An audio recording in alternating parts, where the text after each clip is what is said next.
Hey folks, this is Dr. Kat Schreier, and welcome back to the Women of Water Get Real virtual summit on where and why we are leaking women from the water career pipeline, how to stop those leaks and bring women back into the water workforce. I am thrilled to introduce you today an old friend of mine, not old, but someone I've known for a very long time, over 10 years. We were just comparing notes on this. She's currently the acting director of the groundwater characterization and remediation division at EPA in Oklahoma. But when we met, this was through the Water Innovation Alliance Foundation. This was one of the first organizations to really try to highlight and bring support to the growing at the time, the efforts to get support for water-related technology startups. And she was frequently a speaker, as was I. At the time, she was head of the EPA Drinking Water Lab, and she had just been tapped to head a new initiative at the time to support innovations, development of these water innovation clusters. So she's got a broad array of experience and a fantastic personal story as well. She'll be sharing some of that with us. This is Sally Gutierrez. Sally, thank you so much for coming back to Water Citizen. Well, thank you, Kat. It's great to see you and great to be able to participate in this new venture of yours. So thank you. Congratulations. This is great. Yeah. It really, at this point, I think we're going to have about over 40, maybe even 50 interviews with women at all stages in their careers, and plumbers and operators and engineers and regulatory folks and just so we want to talk about one of the things we do at Water Citizen is the human side of water. So we talk about some of the personal stuff. And in fact, the first time I interviewed you was for it was during Hispanic Heritage Month, and we were doing a series on Hispanic water leaders. And it was just basically anyone that I knew who was in water, who had an Hispanic sounding last name. I'd say, hey, can we sit down, sometime between sessions and have an interview? And at the time you shared your personal story of how you got into water, how your family came to this country, and when, and what was that related to water, and it's a fantastic story. So would you care to share that again? Yeah, thanks. Because we all have, as women in water, we always have our story about how we really got water.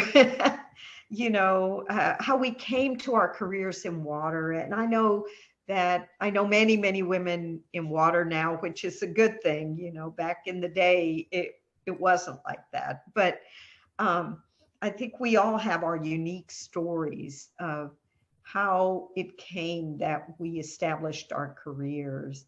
And so, my family, my parents, my mother was born in the US, but my father and my mother and some of the children were born in Mexico. So they immigrated to the United States. But I can remember my father very clearly saying that one of the reasons that he came was that they had lost a child, and the child got sick, and he really felt like it was due to environmental factors, right? Like contaminated water, right? So it was enough of a concern to him that he moved his family, right, to the United States, right?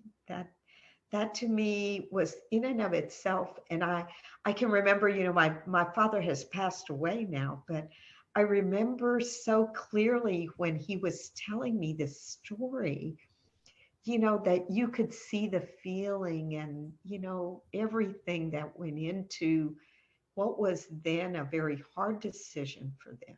But he felt like if his family was going to thrive, that he had to leave Mexico in order to do that. Yeah. And it's interesting that, as my career, kind of was starting back in the day. And I've been at this a long time. I think now it's like 43 years or something. So it's been a long career. So, but one of the things that to me kind of solidified my interest and my drive for wanting to work on water problems was really founded in some issues that were happening along the Texas-Mexico border.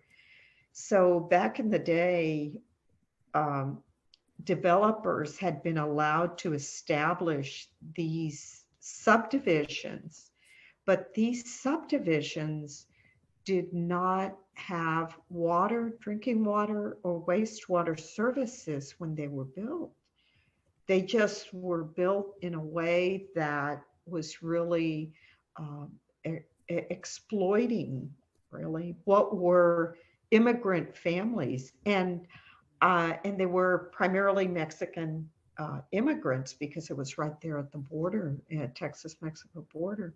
So to me, to see my own kind, so to speak, in that situation, and there's a very, I think, important documentary that was done back in that time, that was called Thirst in the Garden, and you can still see that documentary. And what you see in that documentary are people taking water from agricultural irrigation ditches. And that's the water that these people in these colonias along the Texas-Mexico border, that's how they got their water. And, that to me, I think was the pivot, kind of the one linchpin that said, no one should have to live in conditions like that. And it's important for people who can relate to those people to be involved in decision-making and programs that will help them to not have to be in that situation, to the extent that we could do that. So I feel like that was such an important and such an impactful time in my career as I was getting going and learning about water. I certainly, didn't know a lot about water when I started my career, but that I can say was one of the most impactful reasons and why I have dedicated all of my career to doing that. Later on in my career, I got to work on this problem of anencephalic births along the Texas-Mexico border too. So these were babies, were children that were born with open spines, at the time. And it was the highest rate. So I was still working for the Texas Department of Health. And when you looked at national scale data on anencephalic births, it was very clear that there were just tremendous numbers of them down there that were not duplicated in any other part of the country. So it was the highest levels. So I felt without any question that there had to be environmental factors that were part of that. Now, even after doing quite extensive epidemiological studies, we could never find a smoking gun, so to speak.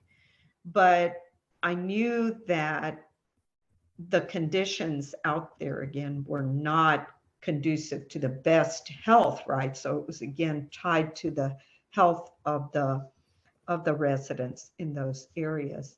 And at that time, I couldn't do a lot because of where I was situated in my organization, but I did organize a large international conference on what was called health effects of toxic substances and risk communication. So we did gather that group And I was able to apply for a grant and got a grant to be able to do that particular event. But that was many years ago. But it was all driven because I felt like it was my responsibility to try and do something to help that situation. So those were profound times in my career that really framed, you know, what I wanted to do and continue to do to this very day. Absolutely. Absolutely. And, you know, a lot of times when we hear about the arguments for diversity from the private sector, it's sort of about, you know, you get different perspectives and different ways of approaching problems that creates more innovation and becomes more profitable and everything. And for those of us who work in water and the environment, whether we're working for an agency or a university or research institute or a consulting firm or a you know, technology, you know, a business,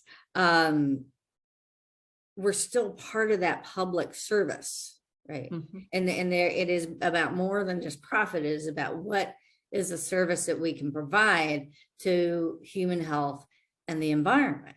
Mm-hmm.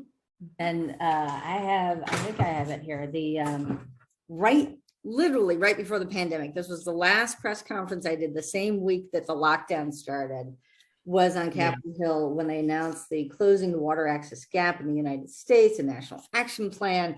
And, you know, and there's lots of statistics in here of, you know, the percent of how many, let's see, the 2 million people that don't have water and sanitation in their home in this country. And I think it's important that there was another big conference that we have timed the release of this summit during the week of not only World Water Day, but UN Water, the first UN Water in several years that they've had a dedicated conference on water. Starts on the 22nd, goes to the 24th. And for so many years, and we heard from Marsha Brewster from the UN Association on this, for so many years, you know, they would focus on women in water. Oh, you're talking about those poor Black and brown women in other countries who walk, you know, 5 miles uphill both ways, being chased by tigers and rapists and everything with a bucket on their head and can't go to school. And not saying we have these issues in this country. Yeah. That race and ethnicity absolutely are the top factors of whether you have water and sanitation, whether that's redlining, whether that's immigrant communities, whether it's Native American tribes. And we actually had the researcher, Stephen Gasteyer, behind that National Action Plan study right after COVID. And when you looked at the hotspots from COVID, and you looked at where they had water and sanitation, I mean, you think about it, it was washing hands, it was staying hydrated, right? It was like a direct match. Absolutely. Absolutely. Yeah. Yeah. So, so when we think about, yeah, and we've also talked about Hispanics in the water workforce in particular, and in the innovation arena. And, you know, for so many years, you were, you know, the godmother of water innovation in the country. Any innovation related, you know, water innovation cluster, if they wanted someone to come speak, they'd bring in Sally Gutierrez and she'd come in with their encouraging words and talk about the statistics and the funding that's available for the federal government. And I mean, what were you seeing as it, I mean, it went from the one cluster in Cincinnati where you were and the one in Milwaukee, Water Council, and then their brew, but what they call it, the brew accelerator. Yeah, the accelerator program.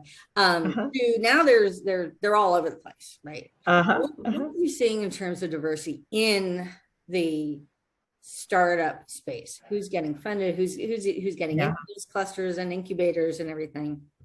Yeah, and I think that's really something for us to kind of consider and to mobilize us, because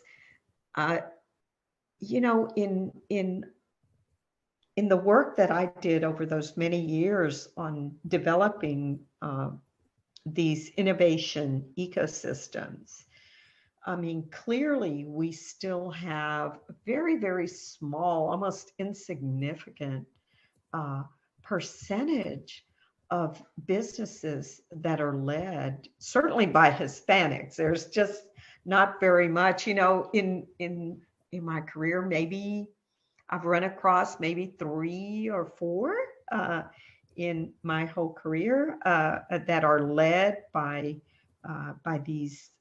Hispanic entrepreneurs. And it's interesting, you know, the U.S. Small Business Administration, they published a report on, you know, the kinds of businesses that Hispanics lead in the country, and it's things like beauty salons and restaurants and things along those lines. And I think that's wonderful for the country, but I also think that we are not doing enough to promote Hispanic businesses in high tech, right? In high tech type of businesses. And I would kind of characterize the water industry as kind of a more high tech kind of place, right, as opposed to other service industries. And then, you know, if just Hispanic businesses overall, you know, if the numbers of entrepreneurs are very small, even smaller percentage of that are Hispanic women, right? Right. And so, you know, an interesting kind of story. So I came to US EPA into the Office of Research and Development in the year 2000, right?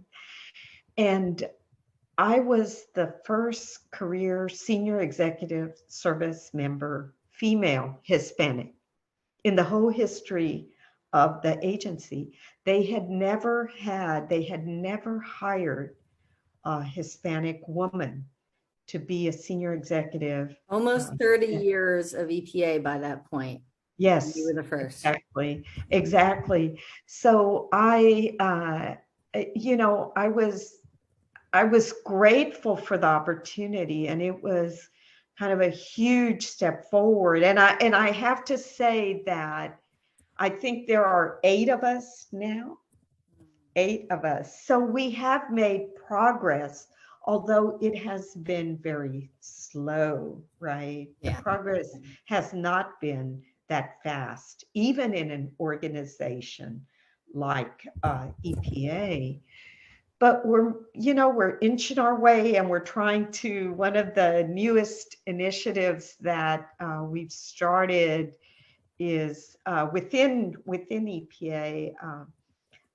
We've been working to develop a program that we called Latinas at EPA Advancing Professionally. So some of the existing Hispanic senior executive women we're now trying to help the next generation come up and to have more of a venue for talking about the unique challenges that Hispanic women have within the agency. And I don't know if other agency groups throughout the federal government will view this video, but to me, I would encourage each one to kind of really rally around, you know, trying to bring up the next generation now, because many of us are getting very long in the tooth, so to speak. So I think it's really important that we have other women that are ready to take over these positions and that really can carry the organization forward. And I mean that in a very, very concrete and deliberate kind of way. Not diversity for diversity's sake, but the reality is that the number of Hispanics in the country continues to grow. In the latest census, all the data hasn't been analyzed, but it's getting more and more pronounced, the participation of Hispanics in the US. So we have to have the workforce in the federal government that can really understand, relate, and provide services to those citizens and other residents, Yeah. as much as possible in their language, in their cultural upbringing. So it's not a nice to do, it's a must do, right? Very, very different thing. Very, very different thing. Very, very, and absolutely. And you brought up something in terms of the mentorship program. We've talked a lot about mentorship throughout the summit of, the existing women helping the next generation. And you've been very supportive of Water Citizen as we've developed. Although I was a reluctant entrepreneur. I never really wanted to be an entrepreneur. There's a part of me that would drop everything tomorrow if I had a chance to go start over with a good mentor and be part of a good team and get back to, systems analysis and decision support systems and policy analysis and regulatory development, just all the stuff I thought I was going to do in my career. And when that wasn't an option, entrepreneurship was a way to stay involved. But, I wasn't one of those people who said, I want to be out on my own as an entrepreneur, right? That there's a very special, entrepreneurship is a sickness, although once you learn how to identify problem, solution, market fit stuff, you start seeing it, everything. Oh, this would be a good, startup. But sometimes it's better to have those internal. But getting back to mentorship, I see a lot of, right now we have an administration that has done a lot, not only to ensure that of the $1 trillion in infrastructure money, that 40% goes to underserved communities, but also ensuring that there's diversity within the agencies, and especially those that are dealing with, things like water, EPA, Corps of Engineers, Interior, Council of Environmental Quality. But we've got the women who, white and Black and Hispanic and everything, who've made it, who got through, who got to the top. And often they're not supporting the next generation, they're supporting like 2 or 3 generations down, right? Yeah. And I'm actually giving a presentation at the American Water Works Association annual conference by Abstract. I wrote it like right before the deadline because I was really pissed off at something, and they accepted it. I was like, oh crap, no, I have to do a paper on it. On the links between racism, sexism, and ageism, and that we lost a lot of women in my generation, Generation X, that were the first. We were the Title IX generation, the first with women allowed to go into these fields, the first, in mass, the first affirmative action generation. So we're seeing more diversity at the lower levels, and a lot of them tapped out and left or had to leave or what have you. And there's no way to get back in. And now a lot of the hiring managers are younger than women who would love to be part of a diverse water workforce, right? It's interesting, as you're speaking, I think, I guess, and again, I'm talking EPA, but one of the things that we've had 2 cases now where some very, very experienced, some of our very, very experienced people have gotten new opportunities, even though they're really far in their careers, right? So they have gotten amazing promotions and assignments that I guess don't give up hope. I guess maybe that's the thing, because I've been just amazed at, even though people have had long careers, that they are still willing to give and, take on new duties and responsibilities, Yes. right? So I would say, don't give up hope. Keep Right. applying and When you're keep inside. trying to find Yeah. that place, because there's such a workforce shortage that I think it'll there's at the same time that, I understand what you're saying about the difficulty, but on the other hand, I think the opportunity set has never been more more pronounced. I do and I've noticed DOE with their climate core and FEMA and others, they did with COVID start putting some of the putting together these webinars to talk about the great opportunities and bringing a lot of people and in fact I was on one with Department of Energy, and just from the voices it sounded like the women who were talking, asking questions, were of a certain age, right? And yet and then you fill out a special application and then it says thank you very much for you putting your application in, and now go check USA Jobs, which is like, we can do that in the first place, and it's not intuitive. USA Jobs is just not easy. I've got the whole profile, but like, how do you put together the 5-page resume that is tailored to individual position, and you have to do it for each and every one of them, and then you never hear from anything, and it's like, and meanwhile, the clock is, it's a different kind of biological clock at this point. It's not about having kids. It's about, getting to that age where you really get pushed out into retirement. And it's like, women who still have something to give, and how do we make sure that, we're providing opportunities for women to learn how to fill out the applications and get questions answered, and say, oh no, we put all our time and energy into promoting this webinar, but now we don't have time to talk to anyone. I agree that our USA Jobs site is not the most user friendly. There's no doubt about it, and kind of the difficulties that you're describing are really as much of an issue for very young people that are supposed to be tech savvy, right? That are tech savvy.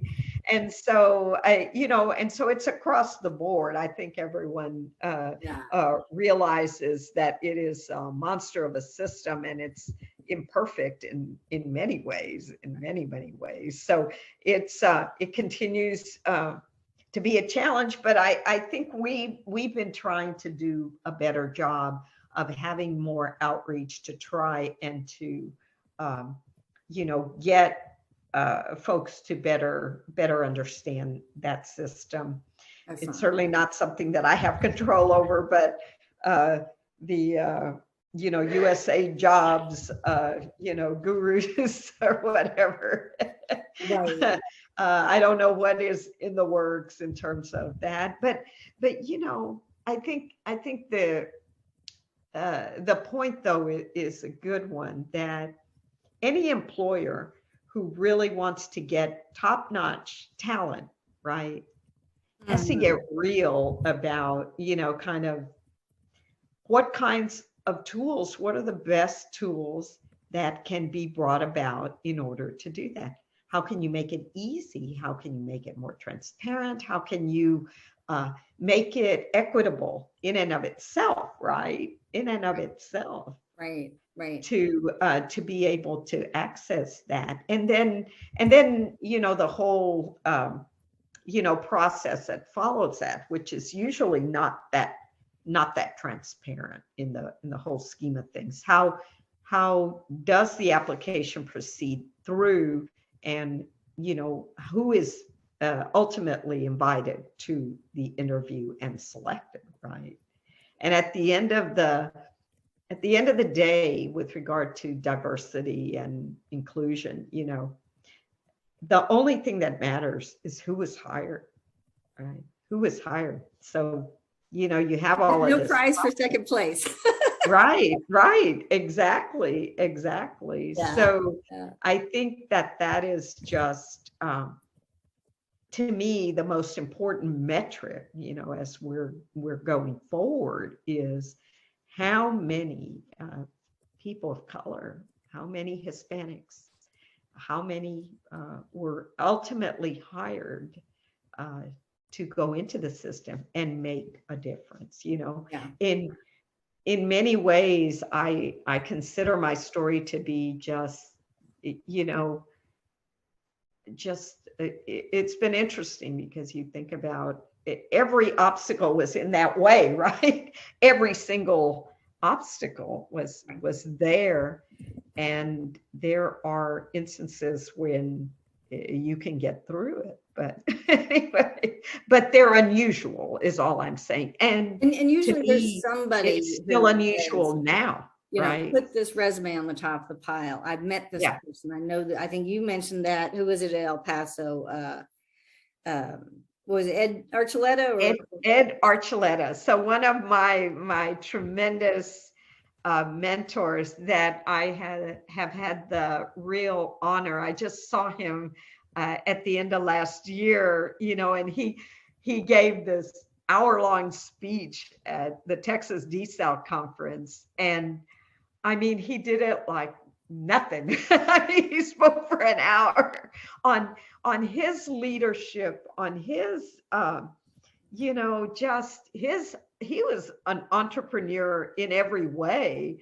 And I think the reason that, El Paso Water is such a model for utility management, and, really a leading utility in the country, uh, is because of the leadership like that. And I was so fortunate to have met Mr. Archuleta. We even traveled to Japan together. I mean, when we had this collaboration with our Japanese partners in water, but it was just incredible to know him, to be mentored by him. I mean, he is someone who was very influential in my career, and someone that I will always respect, and just really feel fortunate to have met him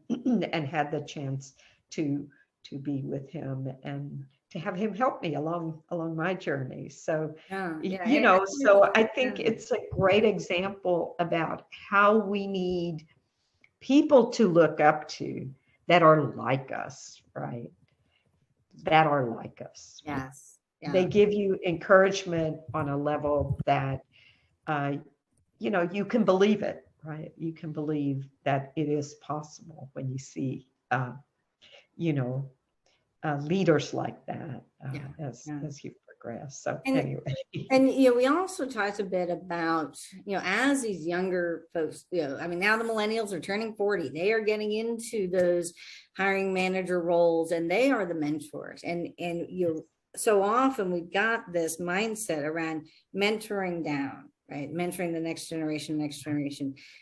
But if you're building a great team, sometimes the best team includes people who have more experience than you even, right? Yeah. I mean, when you're a coach, you're building a team, you look for the best players in any position, and some of them might be older than others. You have that, the old baseball movies where you've got the grizzled, 40-year-old catcher who's trying to, train the out of control young pitcher startup, right? You have those people who are those anchor members of your team who can say, this is why we have people tell their stories. You talked about your experiences of being, there in the communities where people were being impacted by environmental health. And I was just at this new national natural assessment of, figuring out where were all the places that we were getting benefits from wetlands for stormwater surge protection, and,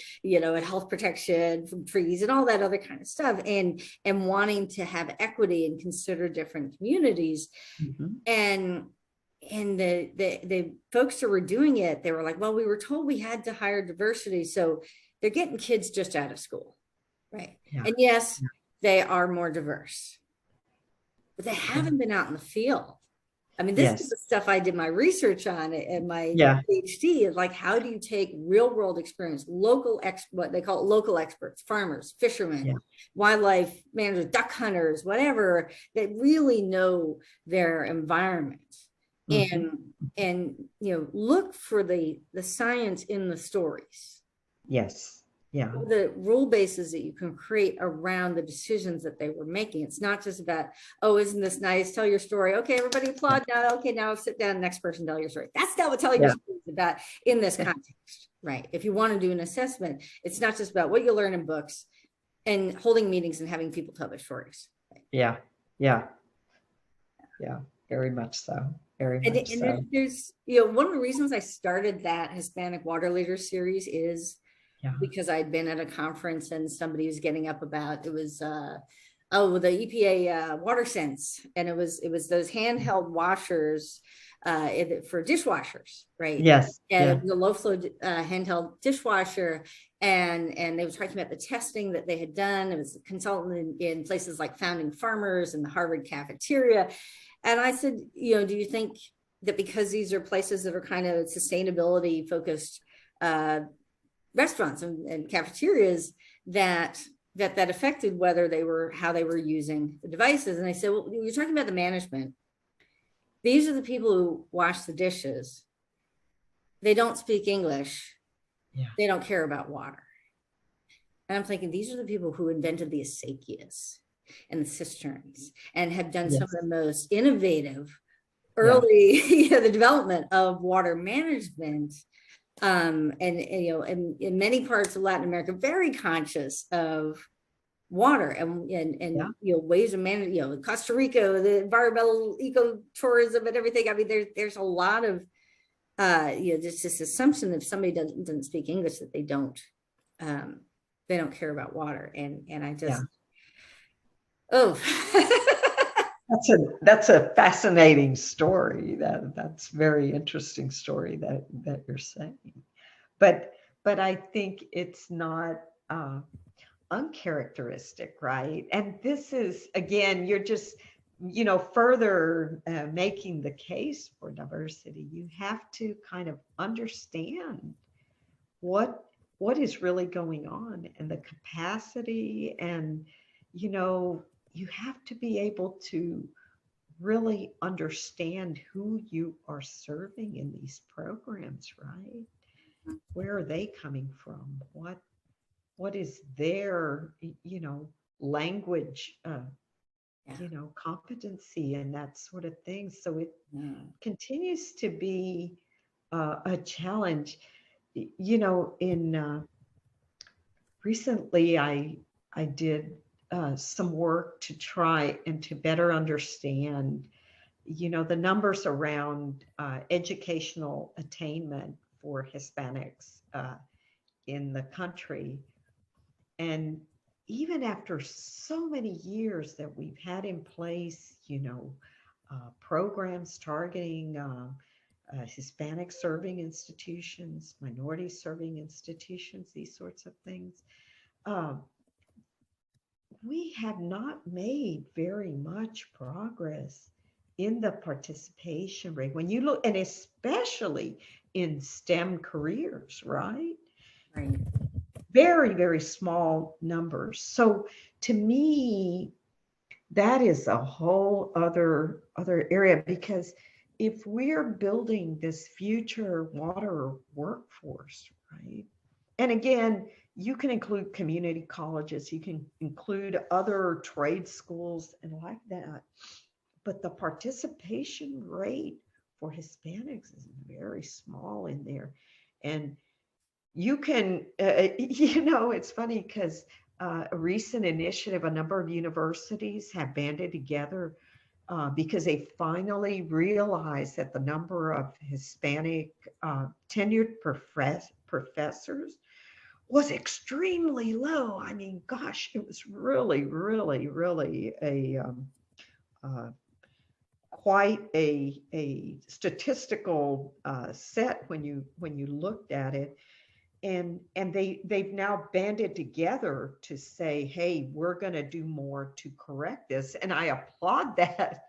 But to me, I go, why is this new news, right? Why haven't we been working on this? Because again, if you don't have, full professors that are there to, as mentors, as these, role models, how can the next generation actually be energized to go in there if nobody is in there that looks like them?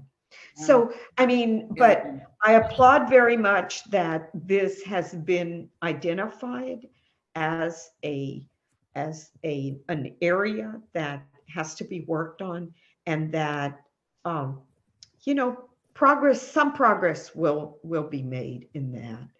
But anyway, but it's never as much and as fast as it needs to be. But I think it's important, though, to look at the whole chain. How many bachelors, how many masters, how many PhDs are being produced for the country in this particular, ethnic group? And we're still very, very, very far behind. We talk a lot about the MIT study that had been done, and this statistic is thrown out all over the place. But there was a MIT faculty that did a longitudinal 13-year study of women in engineering programs, and that within 10 years of graduating, they either left engineering or didn't even go into it after they got their degree. But there's so much more to that study. If you really look into it, they had these women writing diaries that they submitted, day-to-day experiences that they were having in the classes, in the labs, professors, the kids that they were, in class with, and then internships that they had, going, especially now you've got these, these women in science, women in engineering programs. They might see a lot of other women in college and get some rah-rah support and everything, and then go out to an internship, and that's gone. That's and who knows what all these new laws about getting rid of not just CRT, but all diversity related programs at universities that people are trying to propose. That includes the women and Hispanic and Black in engineering and STEM, right? And when we also talk about faculty, I remember very clearly when, I used to be pretty much the only media person actually having a background in water. It was at your innovation cluster meetings, which would be where the directors of all these clusters that were popping up would all get together and compare notes and strategies and success stories, what were they, challenges, whatever they were doing, plus a lot of federal agencies that would talk about, we're funding this and we're funding that, right? And SBIRs and everything. And I remember I had taken the bus, you remember this one, in Pittsburgh. And we were there in Pittsburgh, and I was there recording. I had my little camera set up on my computer and everything. And then on the way home, I was offered a ride from a guy who was, I think it was the SBIR program, or maybe it was USDA, one of these funding programs for commercialization. This is a big emphasis in water technology support from the federal government, is on taking research that has already been, the initial research is already done, the initial pilot studies are already done, and they're ready to go into commercialization. But when you're working in a university, and he was like, you need to help us find women. You need to help us find Blacks and Hispanics. We can't find anyone. It's like the university system is not promoting them to the point where they can have their own labs, or that they can work on these. And usually if they are, they're, blonde women. But a lot of nothing against blonde women. Nothing wrong with that. Perfectly fine. And typically if there are women-led companies, and that's a huge advantage when you can, it takes work to get a technology to the point where it's ready to go to market. When you're dealing with lives and livelihoods, public health and the environment, you can't just test things out without first doing your studies, do your homework, do your tests in the lab, doing some, pilot testing and everything. And, and then you want to take it out to utilities and maybe do a little test site or something, and then you can start commercializing. But if you can't get to that point in the universities, Yeah. You're not, or even if you are working in the lab, but you're not the one whose name is on the paper and you're not the one who gets the patent. Yeah. Yeah. Right. So, Mm. I mean, it's a missing link. We can't just keep throwing money at universities to give money for fellowships, Yeah. get people in, and then they don't get the assistantships that follow, Sure. the Sure. mentorship that follows. Yeah. You got numbers, but are you producing results? Are you graduating people? Are you getting people into postdocs? Are you getting people into your faculty? Are you giving those faculty tenure? Are they getting lab time? Are they getting lab space? All the stuff that was in Picture Scientists, that great movie, where the women are like measuring their labs because everyone's saying, no, it's all in your head. Yeah. Yeah. But I think the point that you're making, Kat, I think it's an important one, because it's not just about getting hired. Then from there, it's the quality of the career, right? And, does the scientist get an equal proportion of research resources, of laboratory space, technicians, postdocs, other students? Do they have the equipment that is up to date that they need to really produce? And, I used to have a colleague here, a Hispanic colleague, Dr. Heriberto Cabezas, and he always said, and to a large degree, I really agree with what he says. He says that Hispanics in the workplace have to work like 1.25 and harder, and you have to produce even more, right? Even more, just to be looked at as somebody who is, in line with others, right, that are in the workplace. So I think that this whole career thing, it has to do with education. It has to do with access to internships. It has to do with who gets hired on a permanent basis, after all. But the story does not end there.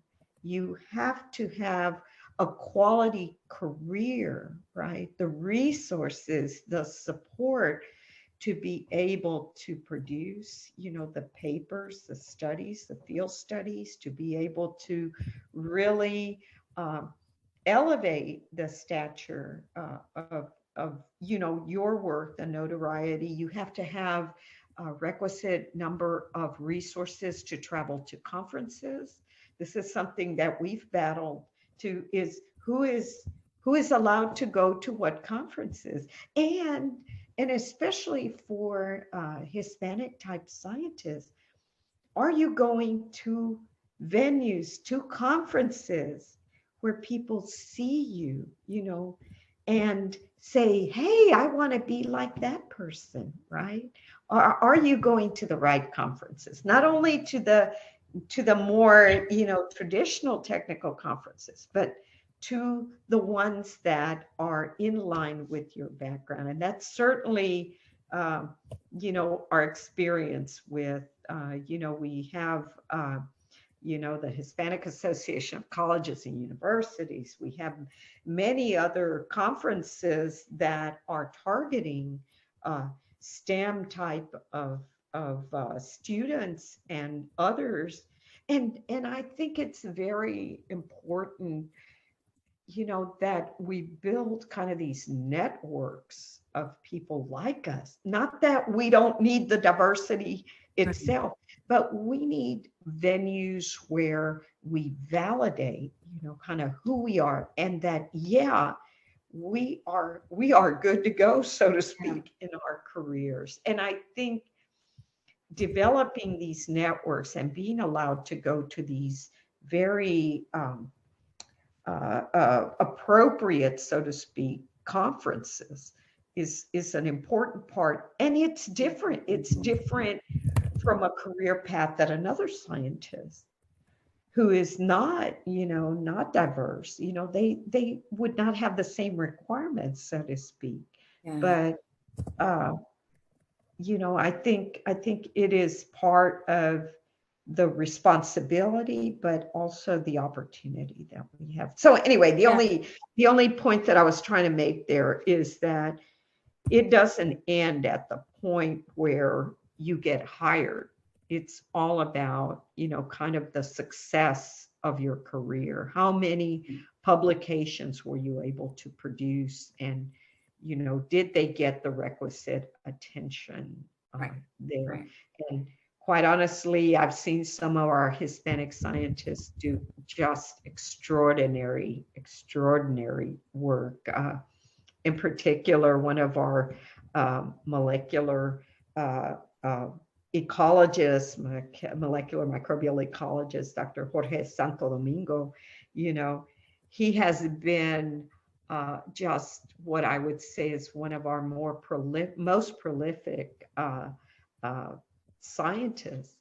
Mm. But it's been hard. It's been a struggle for him to get students, and he is such an open, person to kind of trying to get students, trying to get the next generation kind of going. But I would just call him out as someone that I influenced his hiring, at EPA. I supported his hire into the agency as a permanent researcher.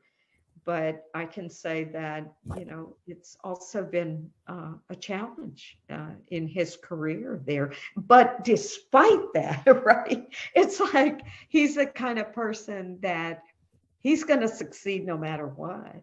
And I'm so grateful to have people like that around in there. I know I thought I was one of those people, I was a rugby player. I was like, I can do it.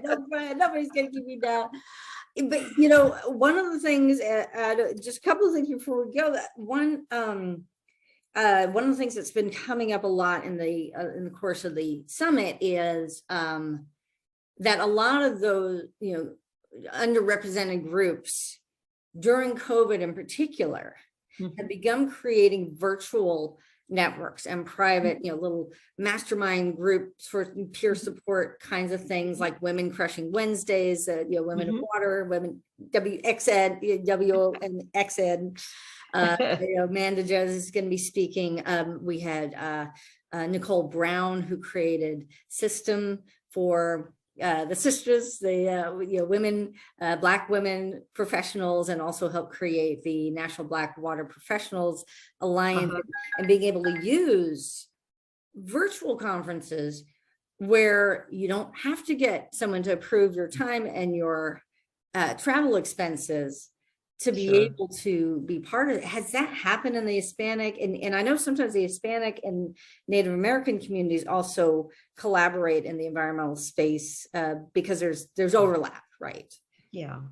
So I'm not particularly in tune with that. So that's what I would say. I'm not part of a group. I haven't been invited to be part of a group that is Hispanic water science kind of groups. I haven't been, but and I'm grateful for this administration's emphasis on equity, trying to reach the most vulnerable. That can be very, very game changer for many communities and people. And so I think there's a lot more to come in that, right? Absolutely. Into going forward. And I really think it's one of those things, once in a career opportunity, right? And so how can we better utilize all this emphasis to bring about real positive change in these communities, right? And how can we get some real things done? Because again, talking and networking, I think those are important aspects. But if they don't result in any real change for any one community or individuals, I just don't think it goes far enough. Yeah, Yeah. Well, So I'm the end of the hoping game, end of the day, we're at it's that point in the conference where we're in the summit, where we're taking this, 50 different voices of women and 50 different stories and trying to weave it together into a storyline and different themes on different days and everything. Yeah. And so, for those, especially the other folks of the federal government who may be watching, the other innovators, one of the things that's been a point of frustration for me with EPA is I keep seeing these amazing job postings in Indeed of things that are like interdisciplinary stuff and equity and policy and science and I'm like reading. It's like, oh my God, this is me. And I get all the way down to the bottom and says, this is through ORISE and you have to be a current student or within 5 years. And I was like, yeah. And one of the things that we have brought into this discussion about the water career pipeline is that fifth element, which is reentry. And so we have, among our speakers, we have Candace Friedenberg from Up Potential, or U Potential, I don't know how she pronounces it, we'll find out, that is one of these back to work returnship programs. Carol Fishman Cohen, who did Relaunch. We talked to Tammy Foreman. I don't know if we're going to get anyone from Path Forward, but there's a number of these organizations designed around bringing people back to the workforce if they've had a gap in their resume, typically for some kind of caretaking, usually women who are taking care of their kids, and then they want to come back to work, where it's a cohort, right? You mentioned how hard it is to come in when you're the only one, but when they bring in a class, and we also have CDM Smith, the only environmental group that I know of. Julia Lucas is going to talk to us about the only returnship that I know of in the entire water industry. Wow. Has a returnship program where you come in as part of a cohort, you get a chance to be with other women that are returning, women and men who are coming back to work, that there's mentorship, there's a review of what are you missing, do you need project management or new software or whatever that you can get up to speed during that 12-week period. In some cases they are they're just doing the returnship and there's no obligation on either end. In other cases, going right into a full-time position, but you have that on-ramp, right? And with the huge workforce and federal hiring need, how hard would it be, folks in Congress, if you're watching, or the agencies, to executive order, whatever, just to put together in place a cohort to say, this is for people who have a gap or want to return, who have the experience and want to get in, and just model it after something like ORISE that is already in existence. Get you that first job, close the gap, and then from there, either with that same organization or make the connections to go somewhere else. Right? Yeah. All right, Kat. Well, the last thing I have to say is I always have to do my disclaimer, right? I always have to do my disclaimer that anything that I've said in this interview are certainly my own thoughts and my own opinions. They don't reflect agency policy or any particular position by the agency. So thank you so much for this opportunity. It's been fun. We are so grateful to you for taking the time. We are grateful to the EPA for permitting her to join us. I know that's always a hurdle to be able to join a program and get the approval and everything. And the work that you've done as a woman, as a Hispanic, as a leader in the entrepreneurial space, and just supporting innovation. You are a priceless gem, and we appreciate you, and I appreciate you personally as a personal mentor. Likewise, Kat. All right. Thank you, folks, and come on back to all the other programs that we have, and we'll see you again soon. Thanks so much for joining us for this extraordinary conversation, one of 45 extraordinary conversations we had as part of the Women of Water Get Real virtual summit, where we explored where and why women are leaking from the water career pipeline, how we can stop those leaks, and even bring women back to water. I hope that you will enjoy all of these amazing interviews. If you don't have a chance to watch all of them during the summit, you have the opportunity to join us with a power pack and get lifetime access to all the videos, as well as an opportunity to join us for 30 days in a brand new community where we will dig even deeper in live facilitated conversations about some of the issues that are facing women in water. Look forward to seeing you there. Please join us at watercitizen.org/women, watercitizen.org/women for more information. See you again soon.